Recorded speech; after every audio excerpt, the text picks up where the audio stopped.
Exercise 11.3. The electrical resistance in ohms of a certain thermometer varies with temperature according to the approximate law R is equal to R0 bracket में 1 plus alpha T minus T0. The resistance is 101.6 ohm at the triple point of water. R is equal to 101.6 ohm at triple point of water. और triple point of water कितना है? It is 273.16 Kelvin and 165.5 ohm 165.5 ohm at normal melting point of lead 600.5 Kelvin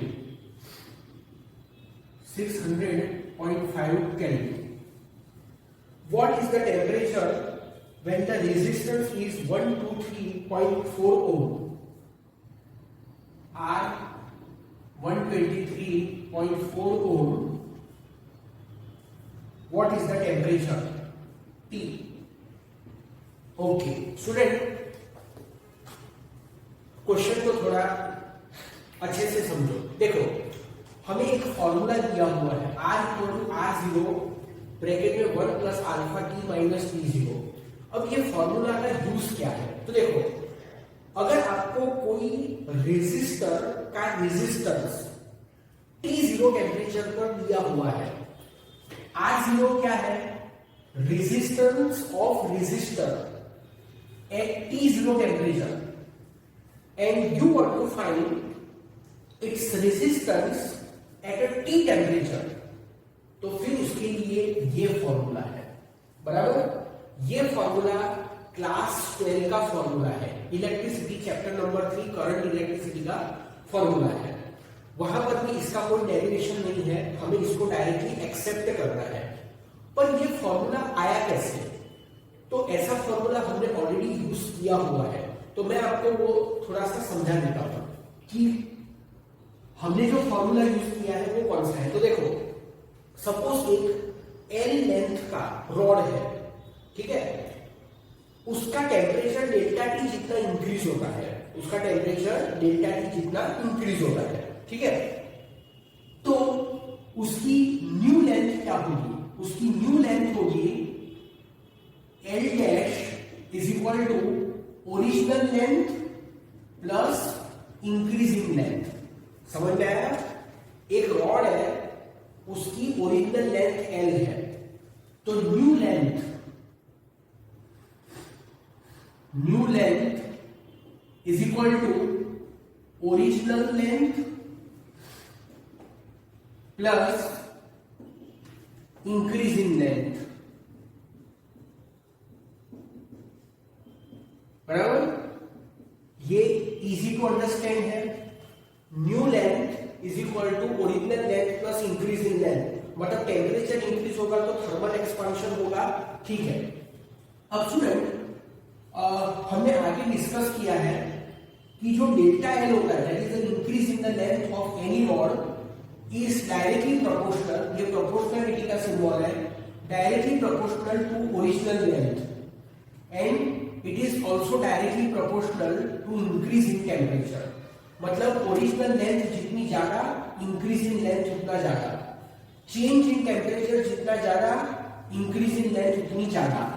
तो therefore delta L is equal to alpha, अभी alpha है, ये proportionality है, L into delta T. तो ये फॉर्मूला हमने डिस्कस किया है. समझ में आया आपको? तो ये फॉर्मूला कैसे आया था? Delta L is equal to alpha into delta T, बराबर.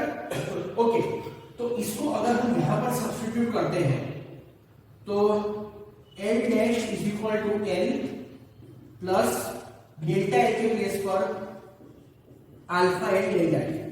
तो यहां से एल को कॉमन निकालो तो ब्रैकेट में आएगा 1 plus alpha into delta T. तो this is L 1 plus alpha और डेल्टा टी क्या होता है, डेल्टा टी मतलब T minus T2 minus T1, चलो जो भी रोटेशन यूज करो, new temperature minus original temperature.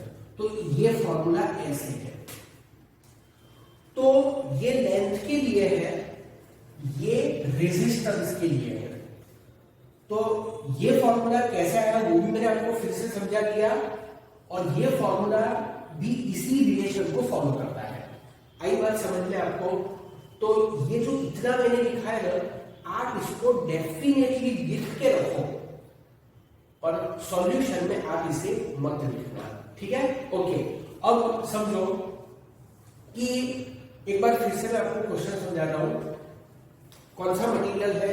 The electric resistance of a certain thermometer. Okay, तो एक थर्मोमीटर है, उस थर्मोमीटर का ट्रिपल पॉइंट पर, अब ये टेम्परेचर ट्रिपल पॉइंट है, ट्रिपल पॉइंट पर रेजिस्टेंस इतना है, ठीक है? इतने टेम्परेचर पर रेजिस्टेंस इतना है, तो फिर इस टेम्परेचर तो जब रेजिस्टेंस इतना होगा तो टेम्परेचर कितना होगा? सो मैं अब एक बात समझो कि जो सबसे लोवेस्ट टेम्परेचर होता है, गिवन टेम्परेचर में सबसे लोवेस्ट टेम्परेचर होता है, उसको कहते हैं रेफरेंस टेम्परेचर। कौन सा टेम्परेचर? रेफरेंस टेम्परेचर, बराबर? तो जैसे यहां पर T0 is the reference temperature, और ये जो R0 होता है that is the resistance at the reference temperature. तो इसके लिए मैं उसको लिख देता हूं R0। समझ में आया? जो टेम्परेचर सबसे लोवेस्ट होता है उसको रेफरेंस टेम्परेचर कंसीडर कर लेने का। इस बात को याद रखो। इसको R1 लो, इसको T1 लो, इसको R2 लो, इसको T2 लो, ठीक है? ओके, तो अब हम क्या करेंगे, हम ये वाला फॉर्मूला यूज करेंगे। किसके लिए? इसके लिए। तो R1 is equal to R0 bracket में 1 plus alpha T1 minus T0, बराबर? हमारे पास अल्फा नहीं है, तो सबसे पहले हम लोग अल्फा डिटरमाइन करने वाले हैं, बराबर? तो you see R1 is equal to R0 bracket open कर दो, R0 अल्फा T1 माइनस T0, तो क्या आएगा? R1 minus R0 is equal to R0 अल्फा T1 माइनस T0।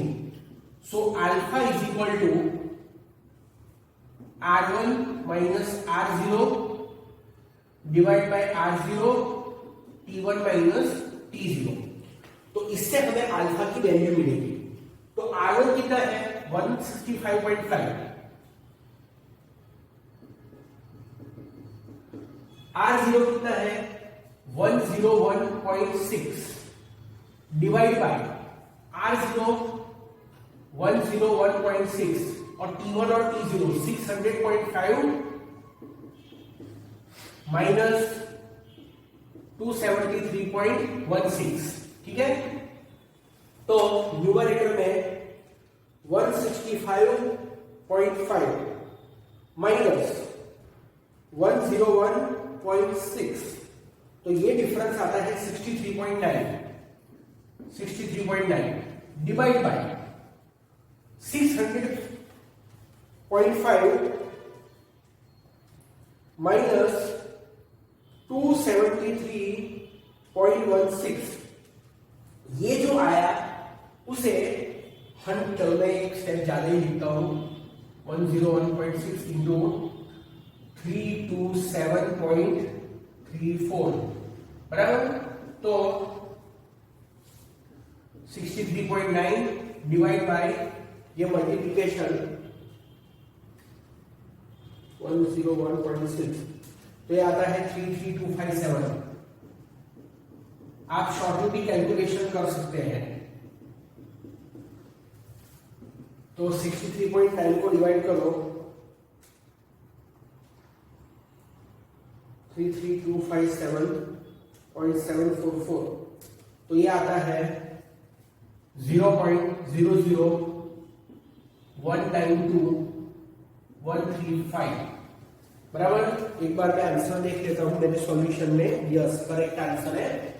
अल्फा का आंसर है 1.92, इतना लिखा है 10⁻³ बराबर? 10⁻³ केल्विन इनवर्स। तो this is the answer of alpha. Alpha पूछा नहीं है, मांगा नहीं है, पर करना पड़ेगा, ठीक है। अच्छा, अब हम इसी फॉर्मूला को R2 के लिए अप्लाई करते हैं, ठीक है। तो R2 is equal to R0 1 plus alpha T2 minus T0।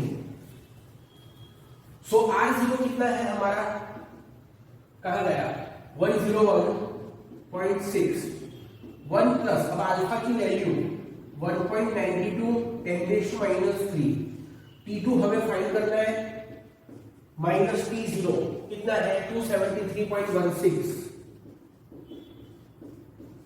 ठीक है। तो दिस इज 101.6, ओके। R2 दिया हुआ है 123.4, 124, तो क्या करो 123.4 को डिवाइड करो इससे, ठीक है। इसको यहां लिखने की जरूरत नहीं है।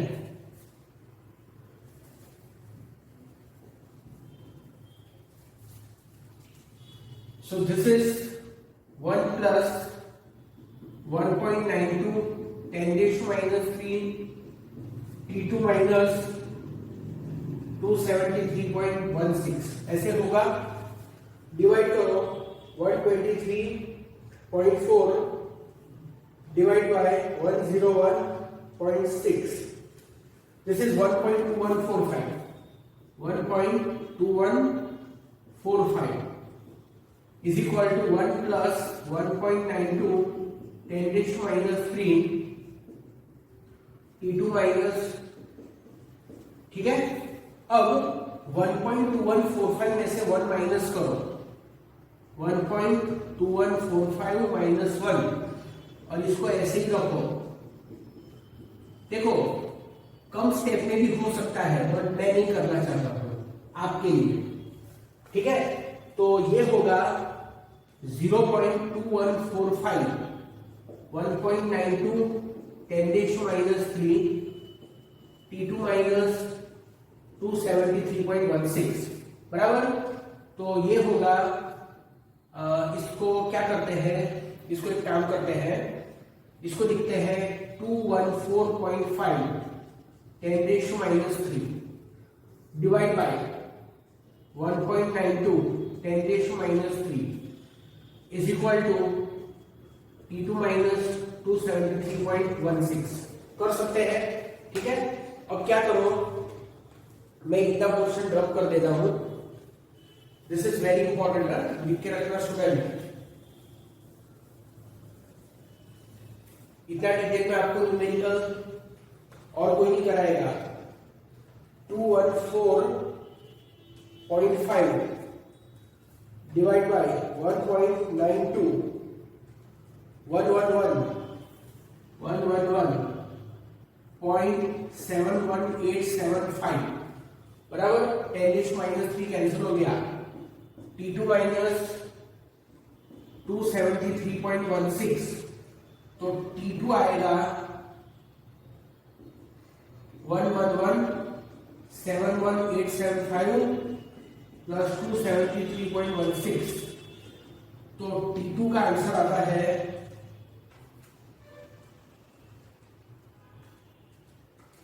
384.878, ठीक है।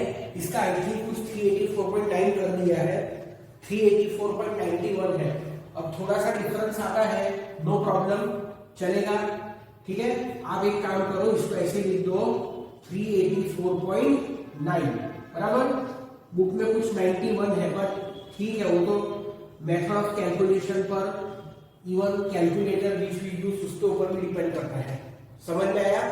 तो this is the answer.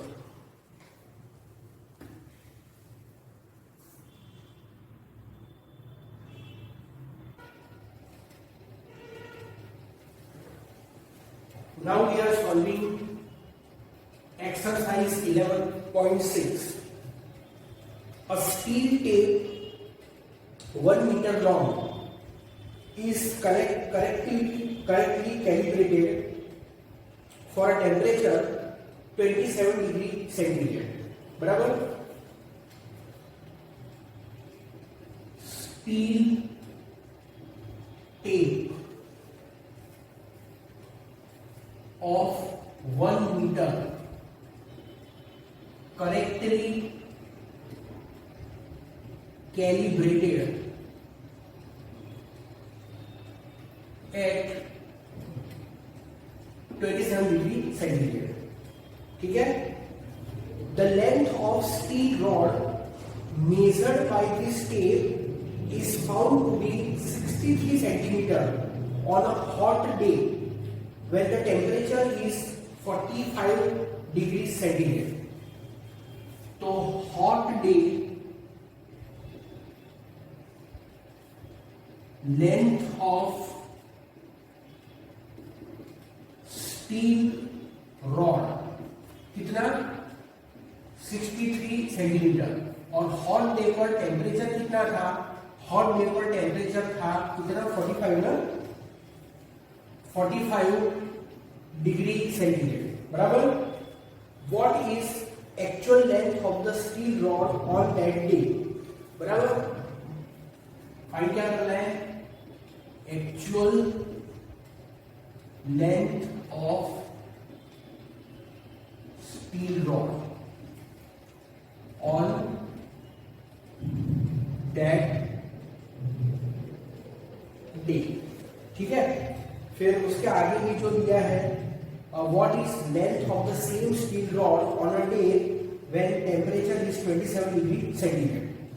Coefficient of linear expansion of steel is 1.2 into 10 raised to minus 5. Alpha 1.20 10 raised to minus 5 kelvin inverse. बराबर. ठीक है. ओके. अब स्टूडेंट एक बात समझो. पहले इस क्वेश्चन को हम अच्छे से समझते हैं. देखो एक स्टील की टेप है. टेप मतलब आपको ये स्केल दिख रही होगी मेरे पास. ठीक है. ये 1 मीटर की ही स्केल है. ठीक है. बट ये वुडन की स्केल है. एक स्टील की टेप है मतलब ये वुडन की है बट एक स्टील की टेप है. इतनी ही लेंथ की स्टील की टेप है. उसको 27 डिग्री सेंटीग्रेड टेम्परेचर पर करेक्टली कैलिब्रेट किया है. इसका मतलब क्या है कि 27 डिग्री सेंटीग्रेड मतलब जब ये स्केल को मैन्युफैक्चर किया था तब 27 डिग्री सेंटीग्रेड पर उसके ऊपर जो मार्किंग थे उसको प्रॉपरली मार्क किया था. कैलिब्रेशन मतलब process of doing the marking. बराबर. तो ये स्केल है मतलब ये वो टेप है. ठीक है. और इसको इसकी लेंथ कितनी है. इसकी लेंथ है 1 मीटर मतलब यहां पर है 0 यहां पर है 100 सेंटीमीटर. बराबर. और उसके बीच में ये होगा 1 सेंटीमीटर 2 सेंटीमीटर 3 सेंटीमीटर 4 सेंटीमीटर. बराबर. यहां पर बीच में आएगा 50. मैं पूरे ऐसे इतने सब तो लिखने नहीं वाला हूं. ठीक है. तो ऐसे उसमें मार्किंग किया हुआ है. ठीक है. तो एक स्टील की टेप है और 27 डिग्री सेंटीग्रेड पर कितना टेम्परेचर इज 27 डिग्री सेंटीग्रेड पर उसको करेक्टली मार्क किया है. बराबर. अब हम क्या करते हैं कि इस टेप से हॉट डे पर अब देखो 27 degree centigrade is not a hot day. It is a cold day. आप उसको कोल्ड बोल सकते हो. तो इस टेप को कोल्ड डे पर मार्क किया 100 सेंटीमीटर का उसके ऊपर मार्किंग किया. पर हम इस स्केल को कब यूज करते हैं. हम इस स्केल को यूज करते हैं हॉट डे पर.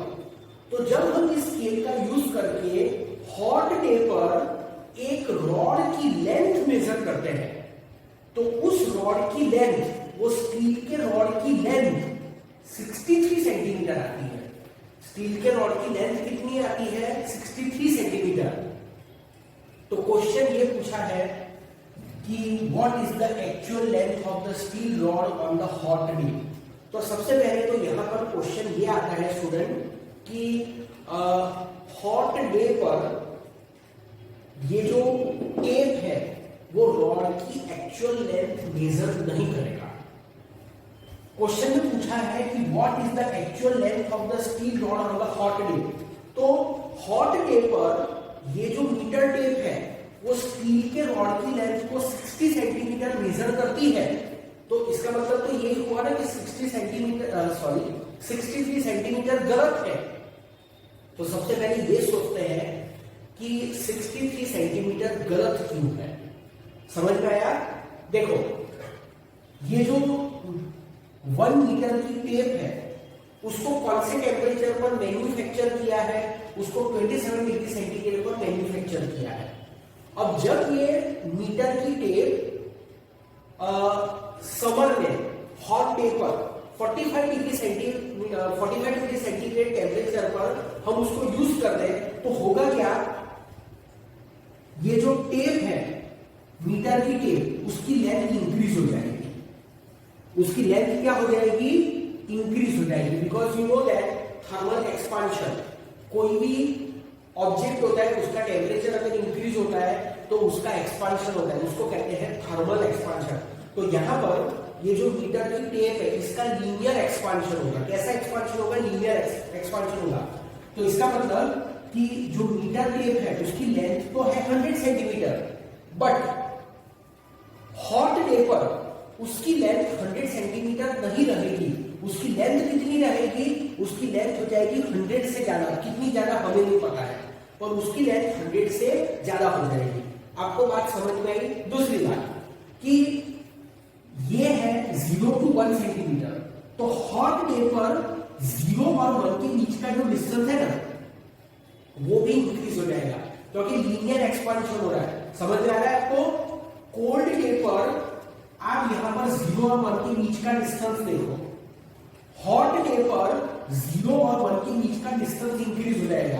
तो हॉट डे पर अगर ये मीटर टेप स्टील के रॉड की लेंथ 63 मेजर कर रही है, 63 मेजर कर रही है, इसका मतलब क्या हुआ कि ये जो टेप है वो रॉन्ग मेजरमेंट कर रही है। क्योंकि उसको कैलिब्रेट कब किया था? उसको कैलिब्रेट किया था 27 डिग्री सेंटीग्रेड के टेम्परेचर पर 45 डिग्री सेंटीग्रेड के टेम्परेचर पर 0 और 1 के बीच का, 1 और 2 के बीच का, 2 और 3 के बीच का, 3 और 4 के बीच का डिस्टेंस ये सब इंक्रीज हो गया। ये डिस्टेंस क्या हो गया? इंक्रीज हो गया। तो ये जो स्टील की टेप है वो रॉन्ग मेजरमेंट करने वाली है। क्या करने वाली है? वो रॉन्ग मेजरमेंट करने वाली है। समझ में आया आपको? ठीक है। तो स्टूडेंट हम लोग यहाँ पर फाइंड क्या करेंगे? हम लोग यही फाइंड करेंगे कि यहाँ पर ये जो स्टील की टेप है उसकी लेंथ कितनी इंक्रीज हुई, that we will determine. Is that clear? तो आप यहां पर देखो L is equal to length of steel tape, length of steel tape at 27 degree centigrade temperature. L dash is equal to length of steel tape at 45 degree centigrade. समझ में आया आपको? अच्छा, यहां पर अब टेम्परेचर का डिफरेंस कितना है? Delta T. तो डेल्टा टी होगा 45 माइनस 27। कितना होगा? 45 माइनस 27 आई थिंक कितना होगा? 18 होगा क्या? यस, 18 होगा। तो दिस इज 18 डिग्री सेंटीग्रेड। समझ आया? अच्छा, एक बात मैं आपको बता दूं स्टूडेंट कि यहां पर ये जो अल्फा है उसके यूनिट में केल्विन आता है।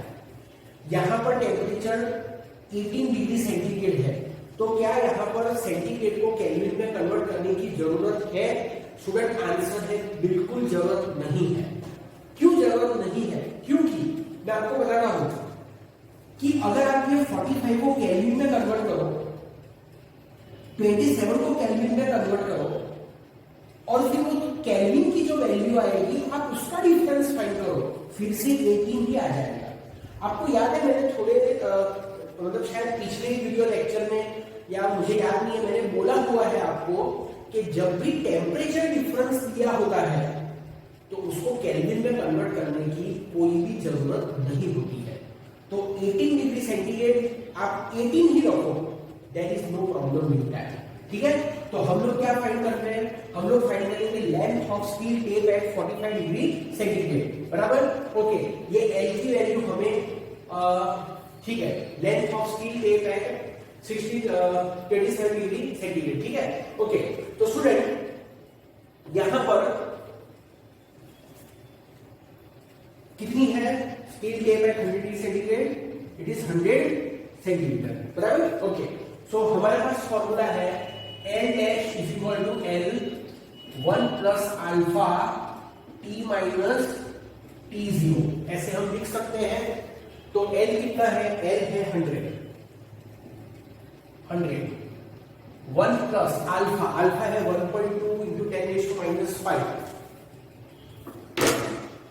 1.2 10 रेज़ टू माइनस 5, और यहां पर क्या आएगा T माइनस T0, मतलब 45 माइनस 27, तो this is 100, 1 plus 1.2 10 raise to minus 5, और यहां पर कितना आएगा 18 आएगा, दिस इज 18, तो दिस इज 100, 1 प्लस 1.2 इंटू 18 करते हैं,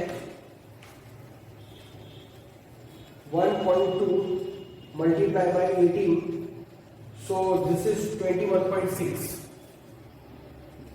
21.6 into 10 raised to minus 5, so this is 100, 1 plus 0 point, अब देखना 3 0 और उसके बाद 216, यहां पर आपकी मिस्टेक नहीं होनी चाहिए।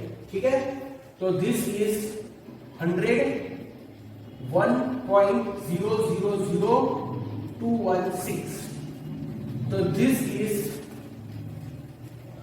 100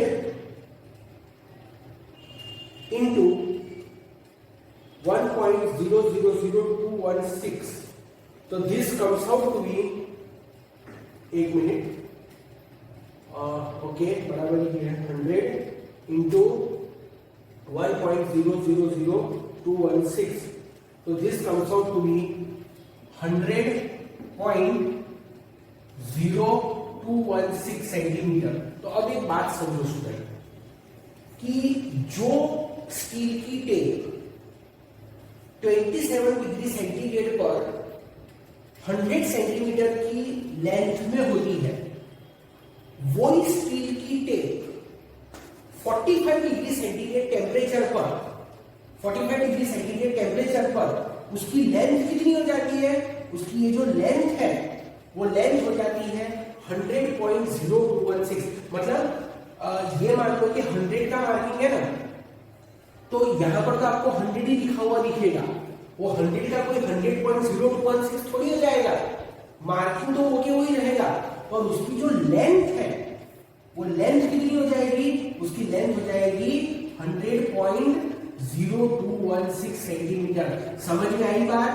और इसकी इफेक्ट क्या आएगी स्टूडेंट, इसकी इफेक्ट ये आएगी कि जो 1 सेंटीमीटर है, मतलब यहां पर 0 और 1 के बीच में डिस्टेंस 1 सेंटीमीटर होता है, तो अब 0 और 1 के बीच में डिस्टेंस 1 सेंटीमीटर नहीं रहेगा, 1 सेंटीमीटर से भी ज्यादा हो जाएगा।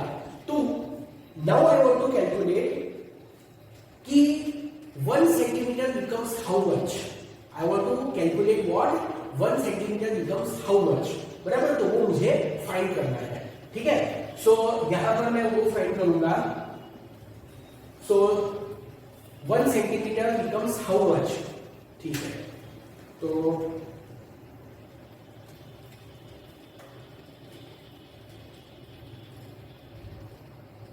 Okay, so on hot day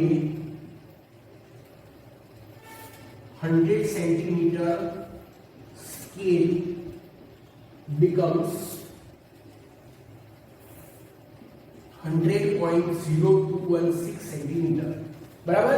तो अब देखो 100 सेंटीमीटर becomes 100.0216 सेंटीमीटर, मतलब एक्चुअली में जो 100 है वो बन गया 100.0216, मतलब जो लेंथ 100 थी अब वो 100 नहीं रही, 100 की जगह कितनी हो गई, इतनी हो गई। तो फिर 1 सेंटीमीटर कितना हो गया, उसके हिसाब से 1 सेंटीमीटर सपोज x हो गया, समझ में आया। अगर 100 सेंटीमीटर 100.0216 हो गया तो फिर 1 सेंटीमीटर कितना हो गया, take the cross multiplication simply, so x is equal to, x को इससे मल्टीप्लाई करो, बराबर, ठीक है मैं आपको करके बताता हूं, 100 x into 100 is equal to 100.0216 into 1, ठीक है। तो therefore x is equal to 100.0216 divide by 100, तो ये कितना आएगा 100.0216 डिवाइड बाय 100, तो दिस इज 1.000216 सेंटीमीटर। तो x, let me see this correct है कि नहीं, ओके। तो स्टूडेंट करेक्ट है, मतलब 1 सेंटीमीटर और 27 डिग्री सेंटीग्रेड पर जो 1 सेंटीमीटर था 45 डिग्री सेंटीग्रेड पर वो 1 सेंटीमीटर नहीं रहा, वो 1.000216 सेंटीमीटर रहा, समझ में आया, ओके। तो यहां पर देखो जो रॉड है उसकी लेंथ 63 है, रॉड की लेंथ क्या है 63 है। तो स्टूडेंट आप अब एक बात सोचो कि ये जो मीटर टेप है जिसकी लेंथ बढ़ गई है और वो रॉड की लेंथ को 63 बता रही है, 63 क्या है, 63 is the length of the rod measured by the steel tape, ठीक है। तो ये जो स्टील टेप है वो जो लेंथ बता रही है 63 बता रही है ना, ये जो स्टील टेप है वो कितनी लेंथ बता रही है, रॉड की 63 बता रही है। तो जो रॉड है उसकी लेंथ 63 से ज्यादा होगी एक्चुअली में या 63 से कम होगी, आप सोचो। जो रॉड है उसकी एक्चुअल लेंथ 63 से ज्यादा है, स्टील की टेप उसकी लेंथ 63 बता रही है क्योंकि स्टील की टेप में डिस्टेंसेस बढ़ गए हैं, बराबर, इसलिए वो जो लेंथ बता रही है वो एक्चुअल लेंथ से कम लेंथ बता रही है, बराबर। जो स्टील की टेप है वो रॉड की लेंथ 63 सेंटीमीटर बता रही है, पर एक्चुअली में जो रॉड है उसकी लेंथ 63 से भी ज्यादा है, ठीक है। So actual length of steel rod, steel के रॉड की एक्चुअल लेंथ कितनी होगी, एक्चुअल लेंथ होगी 63 into 1.000216, this is equal to, और ये मेरे कैलकुलेटर में है, मल्टीप्लाई बाय 63, तो दिस इज 63.013608, ठीक है, 63.013608, this is equal to 63.0136 centimetre. तो स्टूडेंट जो स्टील का रॉड है वो स्टील के रॉड की एक्चुअल लेंथ है 63.0136 सेंटीमीटर, पर जो टेप है वो टेप कितनी बता रही है, उसकी लेंथ टेप बता रही है 63, बराबर। टेप कम बता रही है, टेप कम क्यों बता रही है, क्योंकि टेप के जो मार्किंग है वो मार्किंग के बीच के डिस्टेंसेस बढ़ गए हैं, बराबर, मार्किंग के बीच के डिस्टेंसेस बढ़ गए हैं। अगर वो डिस्टेंसेस थोड़े से कम हो जाए तो फिर जो टेप लेंथ बताएगी वो जो बता रही है उससे ज्यादा होगी, इसलिए आप इसको थोड़ा सा खुद भी सोचो, ठीक है। शायद मैं बीच में कहीं पर मुझे याद नहीं है, कभी मैं बोल रहा हूँ तो मुझे याद नहीं कि मैंने कहीं पर कुछ गलत बोल दिया था कि नहीं, but what I am telling you that is right. ठीक है, शायद बीच में मैं कुछ एक आध वर्ड शायद आई डोंट रिमेंबर बोल दिया तो भूल गया हूँ somewhere, but what I am telling you what I have written that is correct. तो स्टूडेंट जो रॉड है वो रॉड की लेंथ है 63 centimetre, that is showed by the steel tape, और जो स्टील टेप है उसमें मार्किंग के बीच का डिस्टेंस बढ़ गया है, बराबर, मार्किंग के बीच का डिस्टेंस बढ़ गया है, इसलिए ये रीडिंग अब एक्चुअल रीडिंग से कम रीडिंग बताने लग गई है। ठीक है, तो उसकी एक्चुअल लेंथ, वो जो स्टील का रॉड है उसकी एक्चुअल लेंथ कितनी होगी 63.0136 सेंटीमीटर सब है। तो ये एक आंसर हो गया। अब यहां पर जो दूसरा क्वेश्चन है, what is length of the same steel rod on a day when the temperature is 27 degree centigrade, बराबर। तो इसका भी आंसर मैं लिख देता हूं, what is the length of steel rod when the temperature is 27 degree centigrade, बराबर। So on, मतलब ये यहां से दूसरा क्वेश्चन है, क्वेश्चन नंबर, इसको मैं अगर लिखूं ए तो ये होगा B. On 27 degree centigrade steel tape is correctly calibrated, steel tape is correctly calibrated, hence length of steel rod is equal to 63 centimeter at 27 degree centigrade. 27 degree centigrade पर steel की tape correct है, बराबर। तो जो 63 centimetre का rod है वो 63 centimetre का ही रहेगा। ठीक है, ओके। तो ये एक इंपॉर्टेंट न्यूमेरिकल था।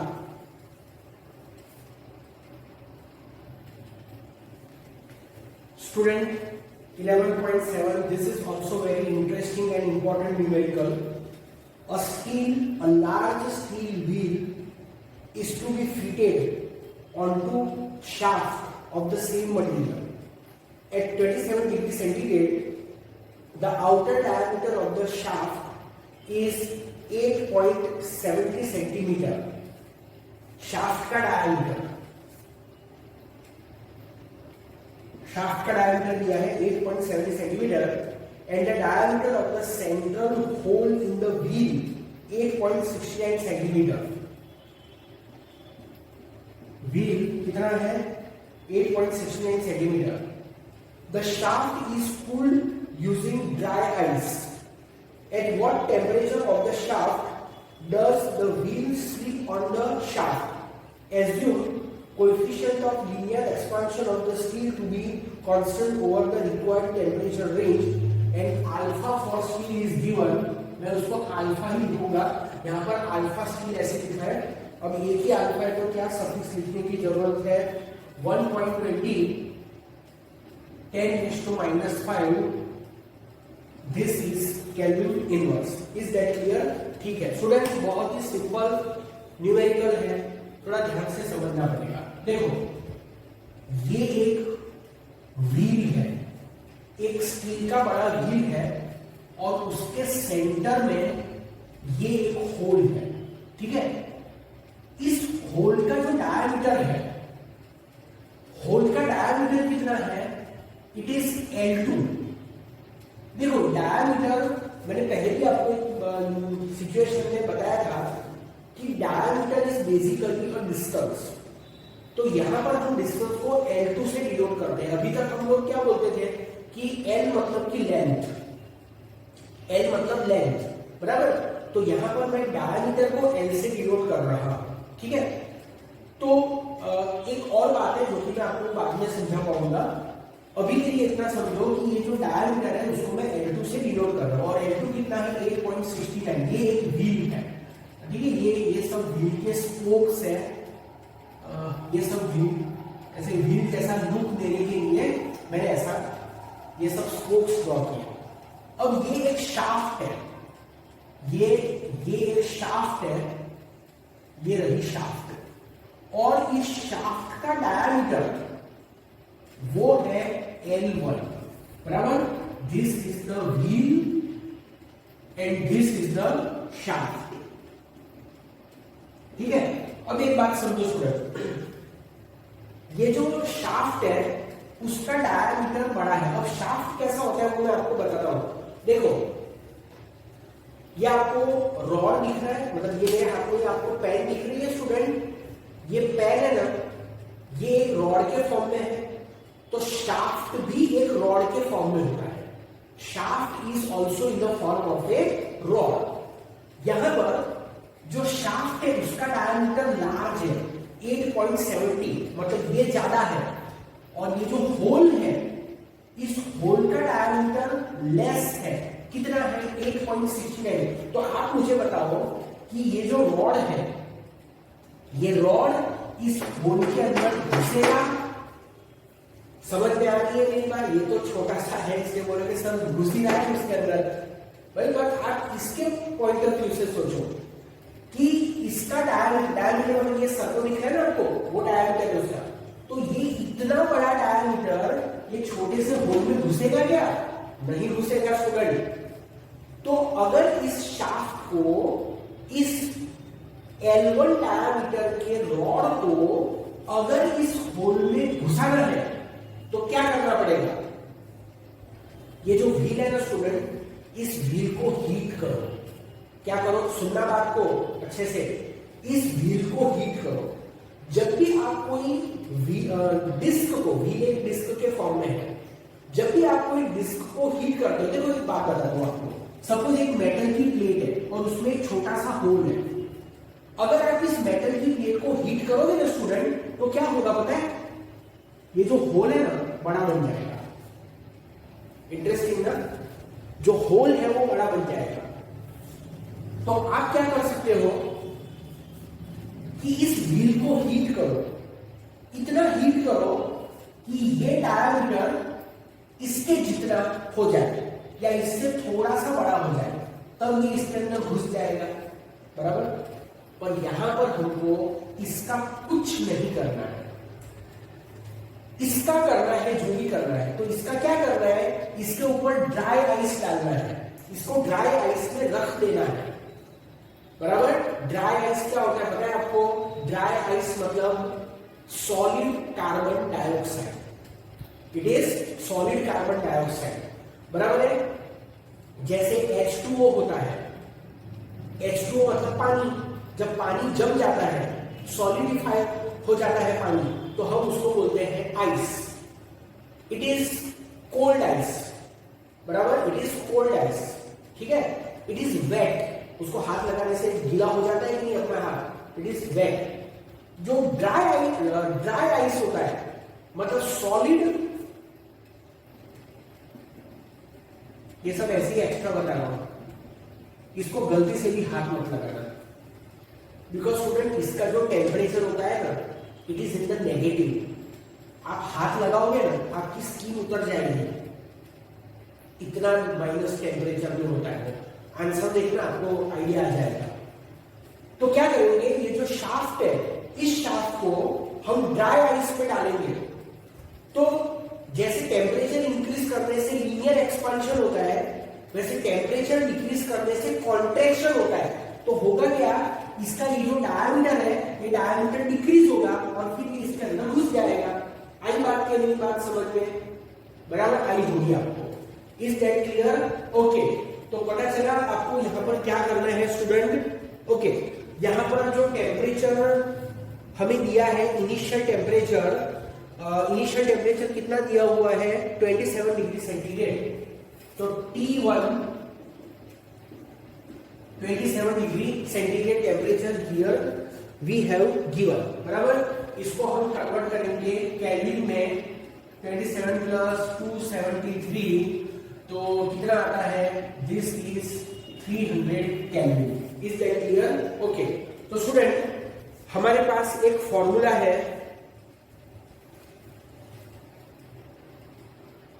Increase in diameter delta L is equal to alpha L1 delta T.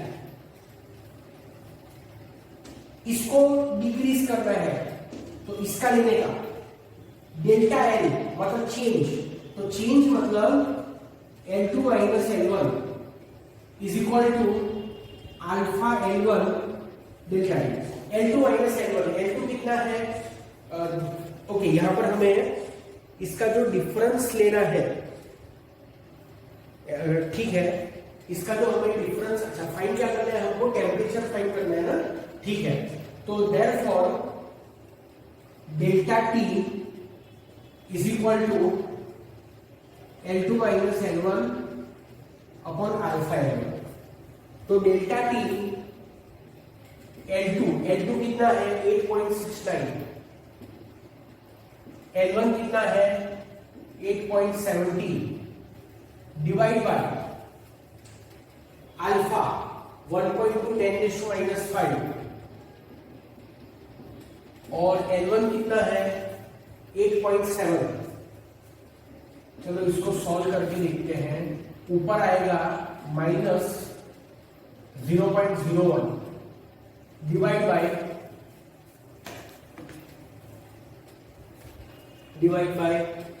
1.2 into 8.7, 10.44, 10⁻⁵ ठीक है। देखो मैं क्या कर रहा हूं, मैं इसको लिख रहा हूं 1 into 10⁻², ये है 10.44, 10⁻⁵, तो दिस इज माइनस 1 अपॉन 10.44 करो, 1 divide by 10.44, this is 0.09578 into 10⁻³ बराबर। तो ये होगा माइनस 1 2 3 95.78 डेल्टा टी माइनस 95.78। आई बात समझ में?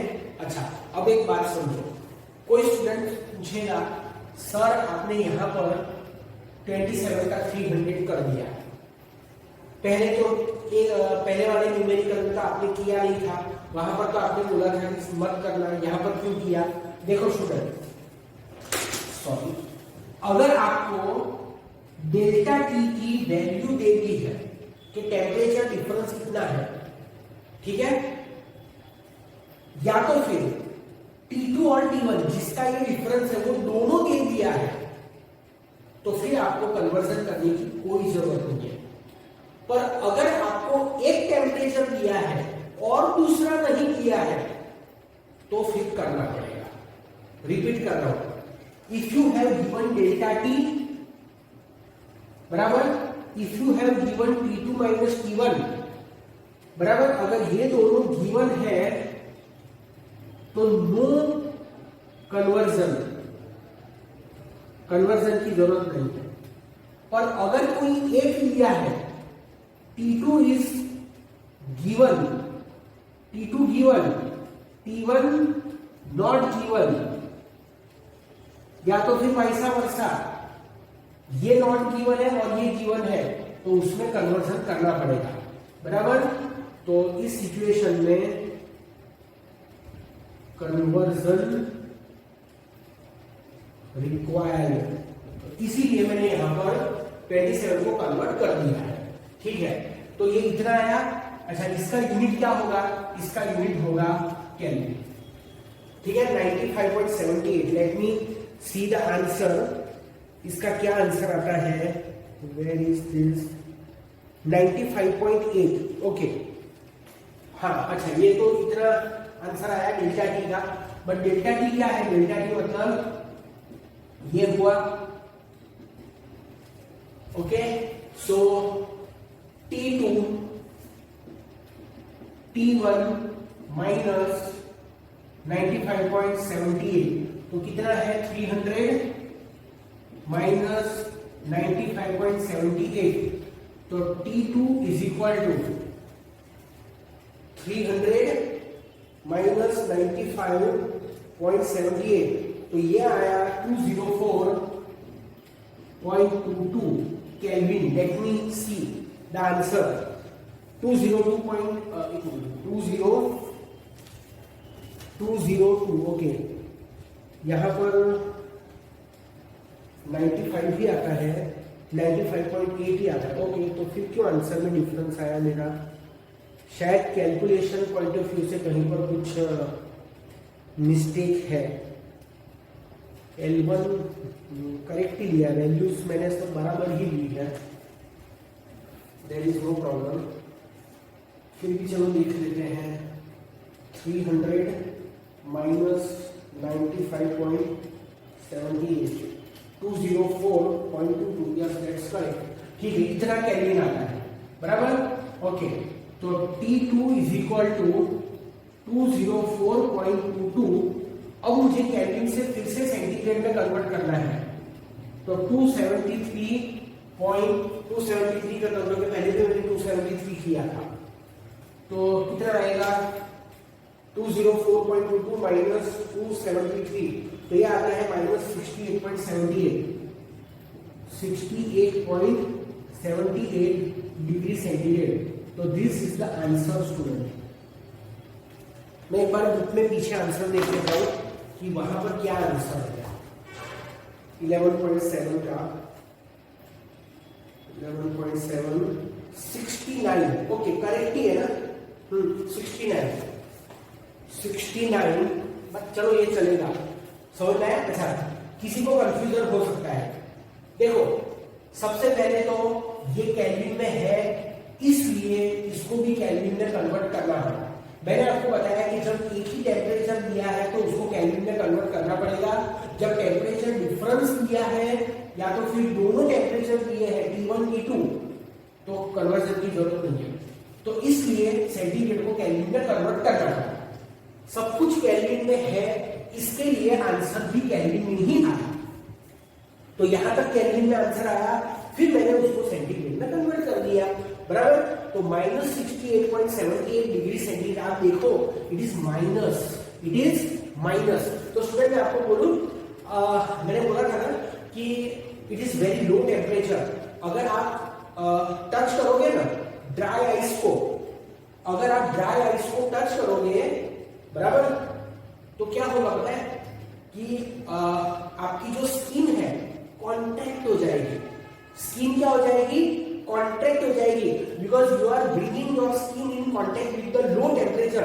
तो आपकी जो स्किन है कॉन्ट्रैक्ट हो जाएगी, कॉन्ट्रैक्ट होकर पूरी निकल जाएगी, बराबर, because it is a very low temperature. Student, this is called cold burn. इसको क्या बोलते हैं? Cold burn. मतलब इसमें भी बर्निंग होता है. जैसे हॉट बर्न होता है कि गर्म ऑब्जेक्ट के कांटेक्ट में अगर हमारी स्किन आए तो जल जाती है, स्किन निकल जाती है. वैसे ही नेगेटिव टेम्परेचर में भी अगर हमारी स्किन उसके टच में आती है तो भी स्किन निकल जाती है. That is called the cold burn. ठीक है.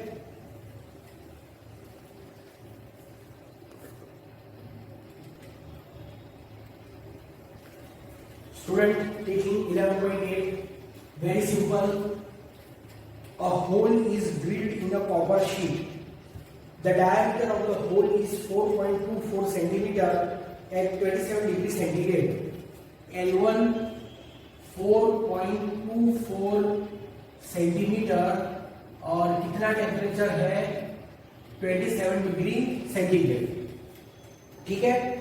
What is the change in the diameter of the hole when the sheet is heated to 227 degree centigrade? Change in diameter, delta L find करना है. T2 कितना? I think 227 degree centigrade. Coefficient of linear expansion 1.7, 10⁻⁵.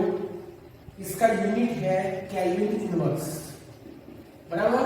चलो, बहुत ही simple.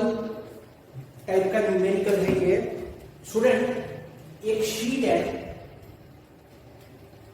और कुछ कोई भी shape की शीट हो सकती है, स्क्वायर कैसी भी शीट, और उसके अंदर एक होल है, ये रहा होल और वो सर्कुलर है।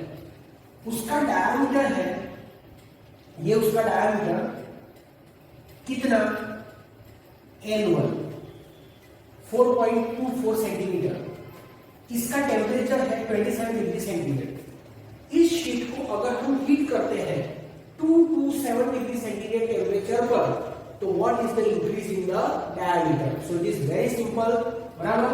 तो हमारे पास फॉर्मूला है student, we have delta L alpha L delta E. इसमें जो एल होता है वो यूजुअली इनिशियल वाला होता है, बराबर। तो अल्फा कितना है, मतलब L1 होगा। अल्फा कितना है 1.7 10⁻⁵। L1 कितना है 4.24। डेल्टा टी कितना है, तो 227 - 27। यहाँ पर कैलकुलेट करने की कोई जरूरत ही नहीं है, आपको मैंने अच्छे से बता दिया है कि कब कैलकुलेट करने का और कब नहीं करने का, ठीक है। तो 1.7 इंटू 4.24 इंटू 200, ठीक है। लिखूं क्या, एक स्टेप ज्यादा,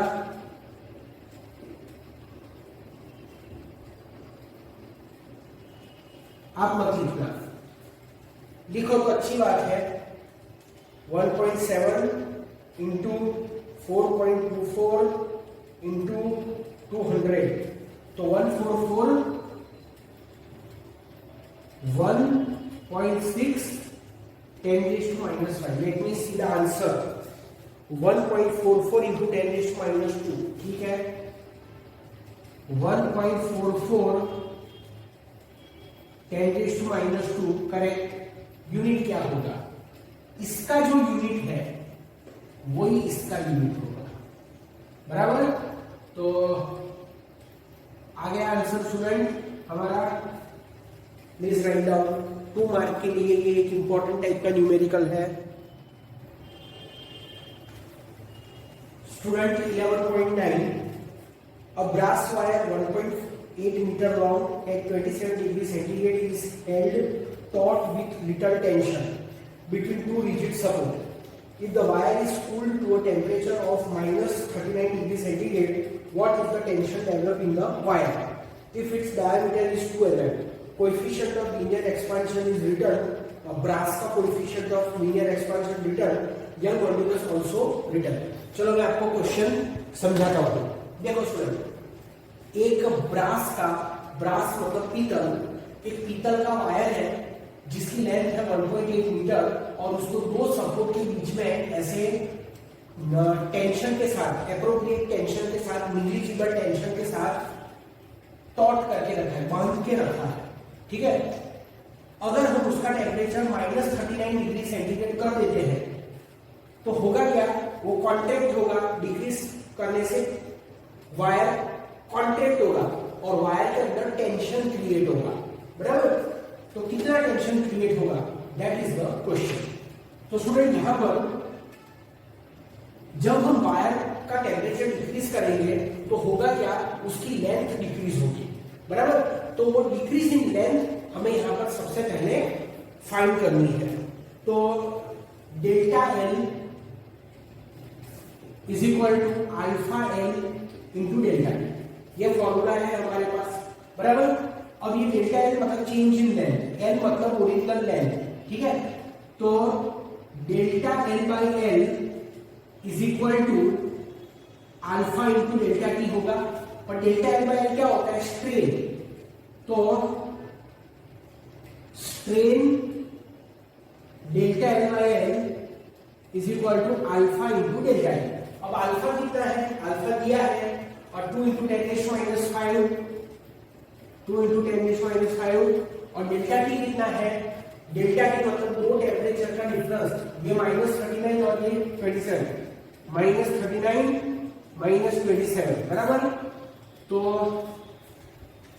देखो कितना आएगा, 2 इंटू 10⁻⁵ और 39 27, 66 मतलब कितना 132, इसको 2 से मल्टीप्लाई करेंगे तो 132 10 raised to minus 5 which is a strain, so it will not have any unit. बराबर? ओके, अब हमारे पास फॉर्मूला है Young modulus is stress by strain. बराबर? Young modulus stress by strain. तो स्ट्रेस क्या होगा? स्ट्रेस होगा यंग मॉड्यूलस इंटू स्ट्रेन. पर स्ट्रेस मतलब क्या? स्ट्रेस मतलब force upon area, but force is also, tension is also of force. तो टेंशन अपॉन एरिया है कि नहीं ऐसा? तो y into strain. So tension y into strain into area. तो y कितना है? दिया है, कहा गया 0.91 10 raised to 11. स्ट्रेन आया 132 10 raised to minus 5 और एरिया मतलब पाई आर स्क्वायर. तो 0.91 इंटू 132 0.12 10 raised to 6 3.14. रेडियस कितना? वायर का रेडियस 10 raised to minus 3 का स्क्वायर. सो देखो ये 10 raised to 6 और 10 raised to minus 6 कैंसिल हो जाएगा. तो 120.12 मल्टीप्लाई बाय 3.14, तो आंसर है 377.1768. बराबर? लेट मी कंफर्म कि यही आंसर है या नहीं. 3.77 इंटू 10 raised to 2. ठीक है, करेक्ट आंसर है. तो टेंशन को T लिख सकते हैं. बराबर? कोई प्रॉब्लम नहीं है. टेंशन मतलब फोर्स, उसका यूनिट न्यूटन. तो ये आ गया स्टूडेंट तुम्हारा आंसर. ठीक है.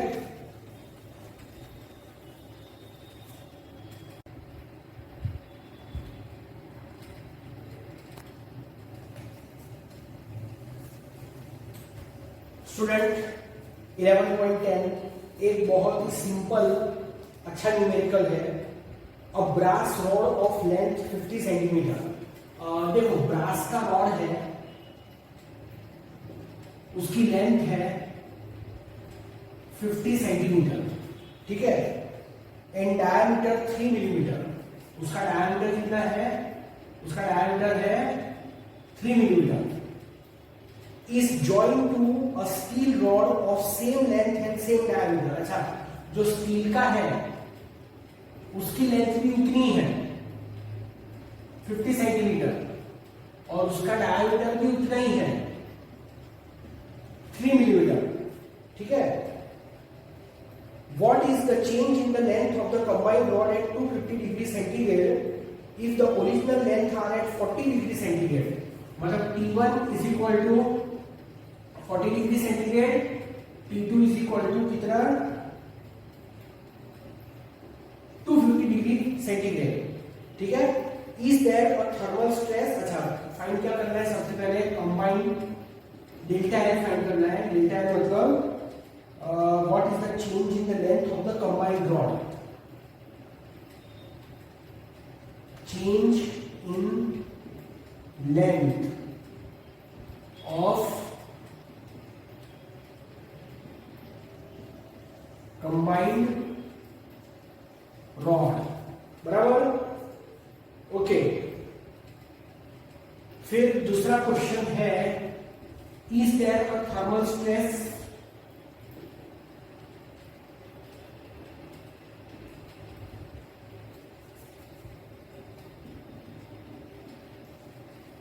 क्या थर्मल स्ट्रेस होगा इसमें?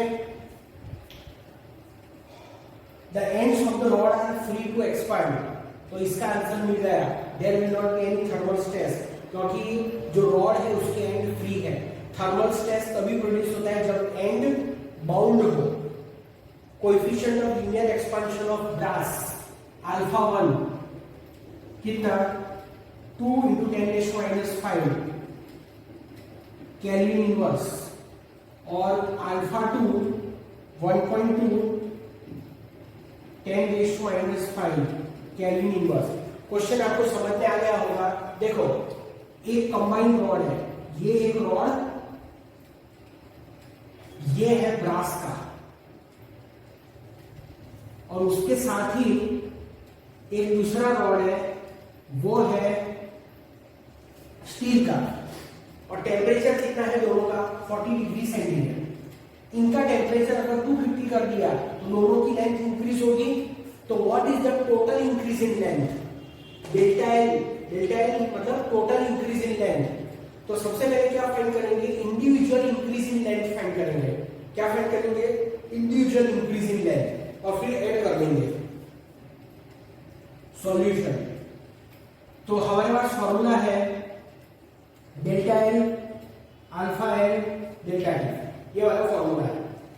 सबसे पहले ये फॉर्मूला हम यूज करेंगे ब्रास के लिए, पीतल के वायर के लिए। तो delta L 1 alpha 1 L 1 delta T मतलब T2 माइनस T1। तो अल्फा 1 कितना है 2 × 10⁻⁵। ठीक है। लेंथ कितनी है 50 सेंटीमीटर। इसको मैं क्या यूनिट लिखूं? देखो कोई फर्क नहीं पड़ता है, आप 50 रखो, answer will be in 50, no problem. Metre में कन्वर्ट करना है तो भी कर सकते हैं, answer will be in metre. जरूरी नहीं है कि करना ही पड़ेगा। ठीक है। T2 minus T1 250 - 40। ठीक है। तो इसके अंदर सब्स्टिट्यूशन करते हैं। Delta L1 is equal to, देखो 50 × 200 100 × 10⁻⁵ 100 × 10⁻⁵ और 250 - 40 210। तो ये होगा 210 10⁻³ मतलब 0.210 सेंटीमीटर। आई बात समझ में? डेल्टा L1 मिल गया। अब हमें चाहिए डेल्टा L2, किसके लिए? स्टील के लिए। तो डेल्टा L2 अल्फा 2 L2 और T2 माइनस T1। तो अल्फा 2 कितना है? अल्फा 2 है 1.2 10⁻⁵। L2 कितना है? वही 50 और ये 250 माइनस 40। तो ये होगा 1.2 10⁻⁵ 50 × 210 बराबर। तो कैलकुलेशन करते हैं 1.2 × 50 60 होता है, बराबर होता है ना 60। 1.2 × 50 हाँ होता है 60 × 210। तो ये आता है 12600 और 10⁻⁵। तो ये होगा 345 1.26 सेंटीमीटर बराबर। तो एक बार मैं चेक कर लेता हूं, वह 1 मिनट 0.21 सेंटीमीटर, दैट्स ट्रू। ये जो दूसरा वाला है, हाँ एक मिनट, शायद मेरे कैलकुलेशन में कहीं पर कोई मिस्टेक है, देख लेता हूँ एक बार। 1.2 60 × 210, तो ये 12600 बराबर है 1 2 3 4 5 करेक्ट 0.126 बराबर। Okay, so total increase in length delta L, delta L1, delta L2। तो डेल्टा L1 मतलब 0.10,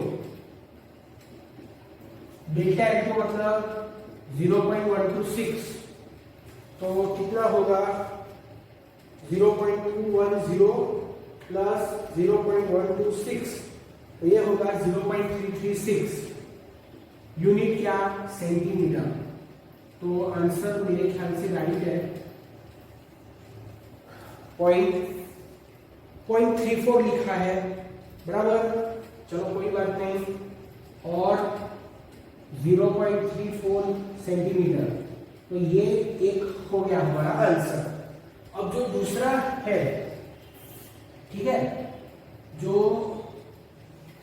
सेकंड क्वेश्चन है उसका आंसर भी लिखना पड़ेगा। सो S ends of combined rod are free,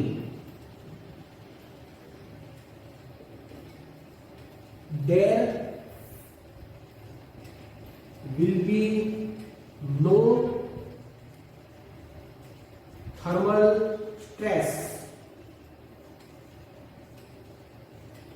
ठीक है।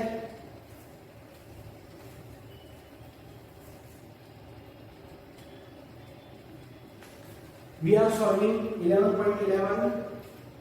The coefficient of volume expansion of glycerin gamma coefficient of volume expansion 49 into 10 raised to minus 5 Kelvin inverse. What is the fractional change in the density for 30 degree rise in the temperature?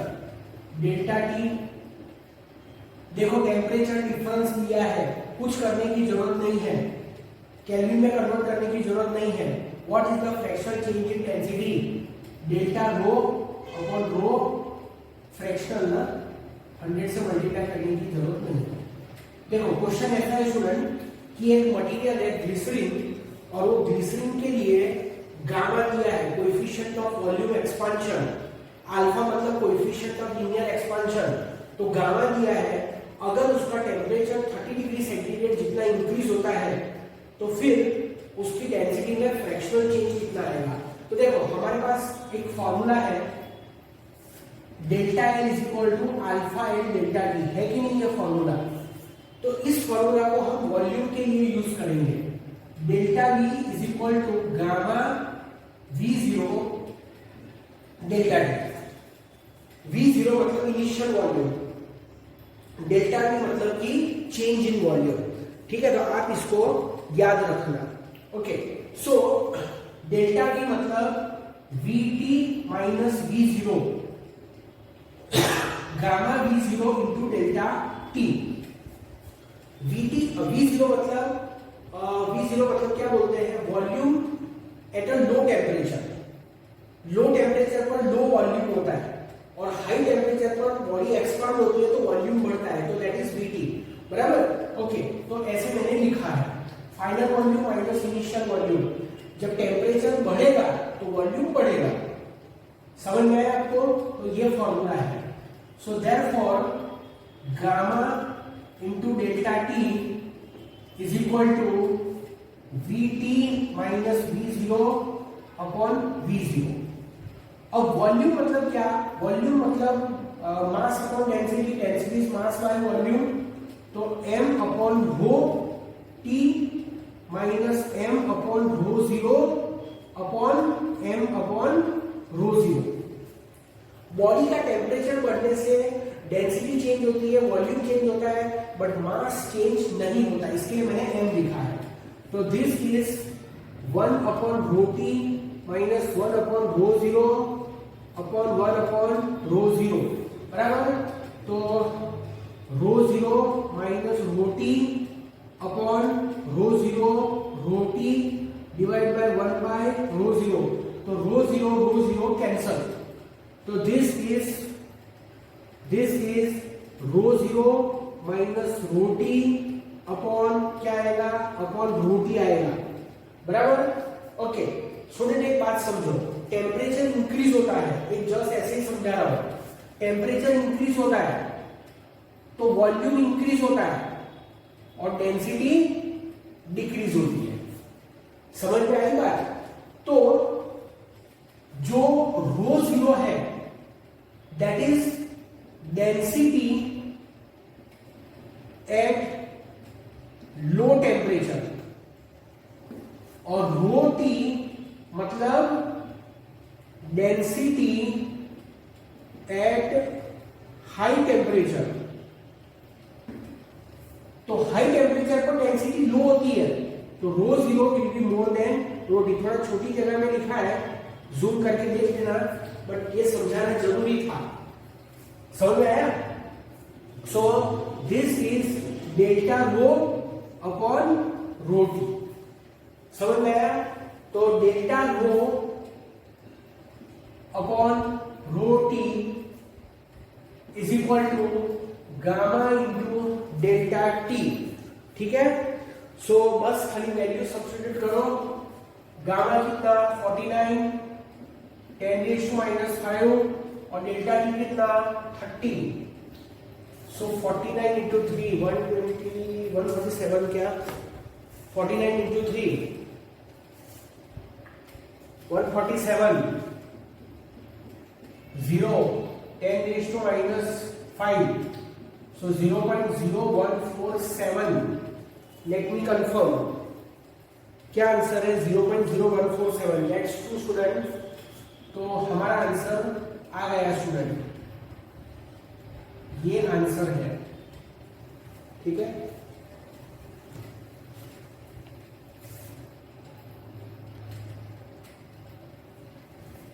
Student 11.11 sorry 11.12 अच्छा numerical है। और 10 kilowatt drilling machine, एक drilling machine है 10 kilowatt की। 10 kilowatt मतलब 10 into 10⁻³ what मतलब 10⁴ watt की drilling machine है। Is used to drill a hole in a small aluminium block of mass 8 kg। Mass है 8 किलोग्राम ब्लॉक का। How much is the rise in the temperature of the block in 2.5 minute? T is equal to 2.5 minute. बराबर? Assuming 50% of the power is used up in heating the machine itself or lost to the surrounding, specific heat of aluminium 0.91 joule per gram per Kelvin। समझा रहा हूं question student. Student question में ऐसा दिया हुआ है कि एक ड्रिल मशीन, आप लोगों ने देखा होगा ना ड्रिल मशीन, वो दीवार में होल करने के लिए कितनी बड़ी मशीन होती है, उसमें एक पॉइंटेड रॉड होता है जो ऐसे गोल गोल घूम के दीवार के अंदर घुस जाता है। तो एक ड्रिलिंग मशीन है जिसका पावर है 10 किलोवाट, बराबर? उस ड्रिलिंग मशीन से हम 1 किलोग्राम के एक ब्लॉक में होल करते हैं। ठीक है? तो क्वेश्चन ये है कि 2.5 मिनट में वो ब्लॉक का टेम्परेचर कितना इंक्रीज होगा। Specific heat of block is given, और क्वेश्चन में ऐसा कहा है कि वो जो ड्रिल मशीन है, वो ड्रिल मशीन जितना पावर प्रोड्यूस करती है उसका 50% पावर तो हीट एनर्जी उसका जो 50% पावर है वो सराउंडिंग में लॉस हो जाता है। तो 50% पावर तो ड्रिल मशीन का सराउंडिंग में लॉस हो गया, तो बाकी का जो 50% पावर है वो ही ब्लॉक के अंदर होल करने में यूज होता है। समझ में आया आपको ये? तो सॉल्यूशन समझो पूरा क्लियर हो जाएगा। See total energy produced by drill machine, energy power into time. Student formula है, क्या फॉर्मूला है? Power work upon time. पता ही है तो आपको, वर्क एनर्जी और पावर के चैप्टर में समझाया था। और work is energy, work energy theorem में समझाया था। तो energy equal to power into time हुआ। पावर है 10⁴, बराबर? टाइम है मिनट में, उसको सेकंड में कन्वर्ट करो, बराबर? क्योंकि ये पावर है ना, उसका यूनिट है जूल पर सेकंड। तो जूल पर सेकंड और सेकंड कैंसिल होके जूल में आंसर आना चाहिए। इसके लिए तो 2.5 इंटू 6 कितना होता है?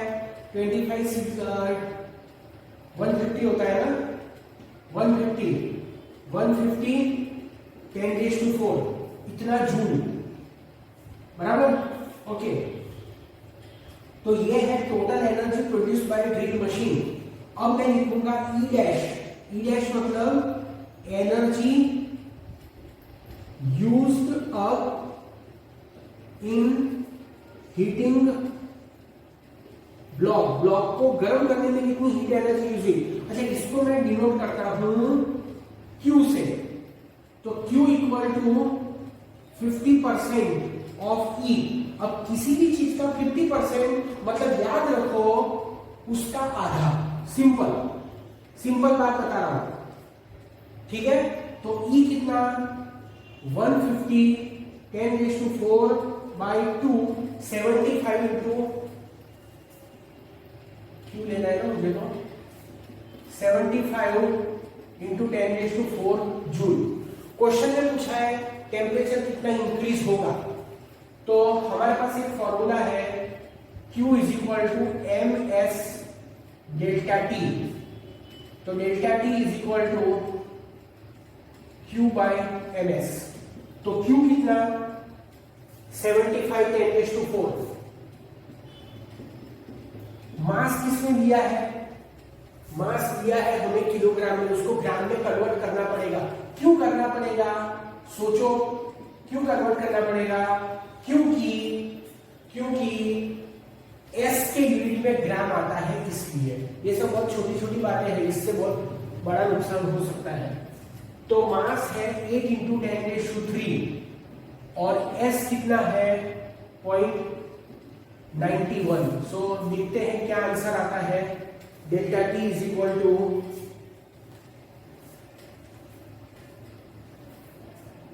75 डिवाइड बाई 8 डिवाइड बाई 0.91।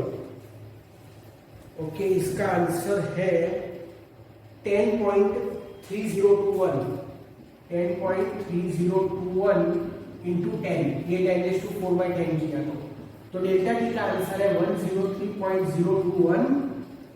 बस इतना, ठीक है। केल्विन, इतना टेम्परेचर उसका इंक्रीज होगा। अब आप यहां पर यूनिट में केल्विन लिखो, डिग्री सेंटीग्रेड लिखो, क्या फर्क पड़ता है? इंक्रीज है, इंक्रीज में सेंटीग्रेड यूनिट हो या केल्विन हो कोई फर्क नहीं पड़ता है, पर टेम्परेचर अगर है तो फिर फर्क पड़ेगा, ठीक है। तो आंसर बराबर है, पर यहां पर इन लोगों ने जो आंसर दिया, ओके स्टूडेंट, सॉरी।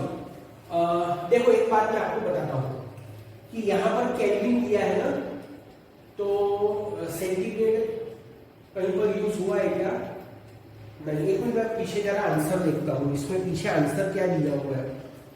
एक मिनट, यहाँ कौन सा है? 11.12 है ना, 11.12। ठीक है, एक मिनट पीछे जरा आंसर देखो। 11.12 क्या आंसर है? 11.12 का ओके, देखो इन लोगों ने डिग्री सेंटीग्रेड लिखा है पीछे, ठीक है। They have written degree centigrade. यहां पर तो उन लोगों ने केल्विन लिखा है, बराबर। यहां पर तो केल्विन लिखा है, 11.12 में केल्विन लिखा है, तो फिर सेंटीग्रेड में कैसे? तो देखो, मैं वही बात है कि आप ये इंक्रीज है तो कुछ भी लिखो कोई फर्क नहीं पड़ता है, पर बुक में ऐसा लिखा है। पर जैसे यहाँ केल्विन था ना, तो मैंने केल्विन लिख दिया, पर मैंने पीछे आंसर देखे भी नहीं, आपको बता दिया कि कुछ भी लिखोगे चलेगा, तो पीछे सेंटीग्रेड लिखा है। तो आपको याद रहे तो लिखना सेंटीग्रेड, नहीं तो समझदार टीचर तो केल्विन को भी मार्क मिलेगा, ठीक है।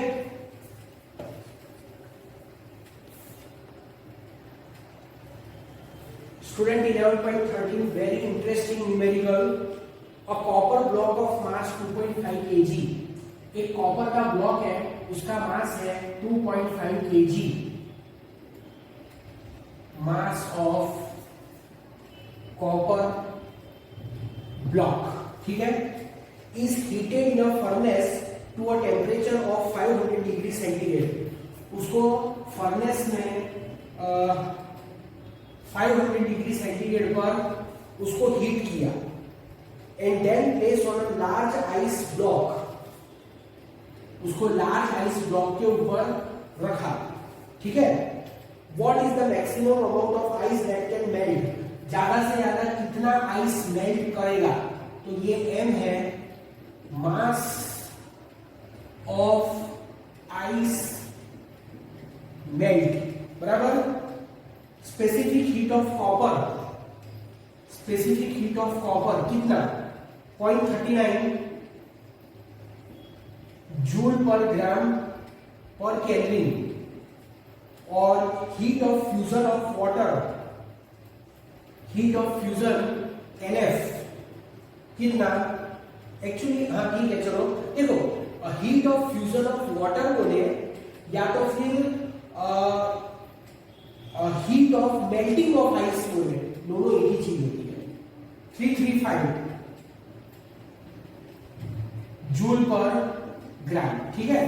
चलो क्वेश्चन इंटरेस्टिंग है, उसको समझते हैं। देखो स्टूडेंट, क्वेश्चन ऐसा है कि एक कॉपर का ब्लॉक है जिसका मास है 2.5 किलोग्राम, उसको पहले एक फर्नेस में, बराबर, फर्नेस मतलब एक क्या बोलते हैं, एनक्लोजर जैसा होता है जिसके अंदर बहुत ट्रिमेंडस हीट एनर्जी होती है, ठीक है। तो एक फर्नेस में उसको डाल दिया, फर्नेस का टेम्परेचर है 500 डिग्री सेंटीग्रेड, तो कॉपर का जो ब्लॉक है उसका टेम्परेचर 500 डिग्री सेंटीग्रेड हो जाएगा, क्योंकि कॉपर के ब्लॉक को फर्नेस में डाला है। फिर उस कॉपर के ब्लॉक को एक बहुत बड़े आइस के स्लैब के ऊपर रख दिया, बराबर। तो अब होगा क्या पता है कि ये आइस का स्लैब है, जैसे ये आइस का स्लैब है, इस तरह का आइस का स्लैब है, बहुत बड़ा लार्ज आइस का स्लैब है, और इसके ऊपर कॉपर के ब्लॉक को रख दिया। तो कॉपर का ब्लॉक तो एकदम गरम गरम है, 500 डिग्री सेंटीग्रेड वाला है, तो ये कॉपर का ब्लॉक आइस को मेल्ट करेगा, क्योंकि गर्मी मिलेगी ना आइस को, तो आइस धीरे धीरे मेल्ट होगा, ठीक है, आइस मेल्ट होगा। पर एट द सेम टाइम ये जो कॉपर का ब्लॉक है उसका टेम्परेचर भी तो डिक्रीज होते जाएगा, बराबर, क्योंकि वो अपनी हीट एनर्जी लॉस कर रहा है।